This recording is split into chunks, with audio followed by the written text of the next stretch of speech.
유승민 의원의 지역구인 대구 동구에 나가 있는 총선 유랑팀 만나보도록 하겠습니다. 김종훈 기자, 유승민 의원이 탈당계를 제출했습니까?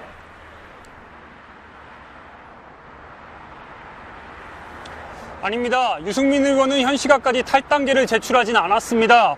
새누리당 당원 규정에 따르면 탈당계가 시도당 또는 중앙당에 접수된 그때부터 당원으로서의 권리와 의무가 소멸됩니다. 이 때문에 탈당 신고서가 접수된 바로 그 순간이 유승민 의원의 무소속 전환 시점으로 볼 수 있는데요. 일단 유승민 의원의 탈당은 예견된 바 있습니다. 며칠 전부터 유승민 의원이 새누리당 대구시당에 늦어도 23일인 오늘 탈당계를 제출할 것이라는 소문이 돌았습니다. 유승민 의원이 이번 선거를 포기하지 않는 이상 총선 후보자 등록이 시작되는 내일이죠. 24일엔 당적을 바꿔 출마할 수가 없기 때문입니다. 한편 유승민 의원은 지난 16일부터 오늘 오후에 모친을 방문하기 전까지 8일 동안 취재진을 피해 종적을 감췄는데요. 그러나 오늘 오후 3시경에 입장 발표를 예견하듯 갑자기 모습을 드러냈습니다. 하지만 취재진을 향해서 오늘 중엔 말하겠다는 말만 반복하고 바로 자리를 피했습니다. 그동안 새누리당 지도부와 공관위의 결정을 지켜보면서 자신이 선택할 수 있는 카드를 고민한 것으로 보입니다. 일각에서는 새누리당이 유승민 고사작전을 폈다 이렇게 표현하는데요. 고사작전이라고 보는 이유가 무엇인가요?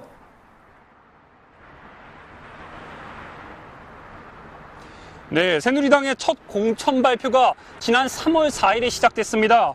이후에 지난 15일 유승민 의원의 지역구인 이곳 대구 동구를 제외하고 대구의 모든 지역에 대한 경선 및 공천 여부가 발표됐습니다.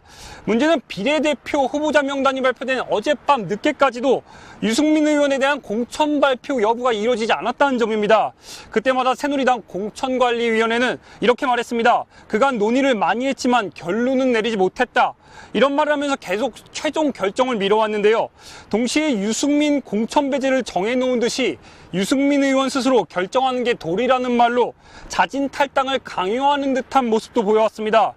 이 때문에 유승민 의원을 공천 배제할 경우 발생할 수 있는 당 안팎의 역풍 때문에 새누리당 공관위가 일부러 시간 끌기를 하면서 유승민 의원에 대한 고사작전을 펼친 것 아니냐는 이런 말이 나오고 있습니다.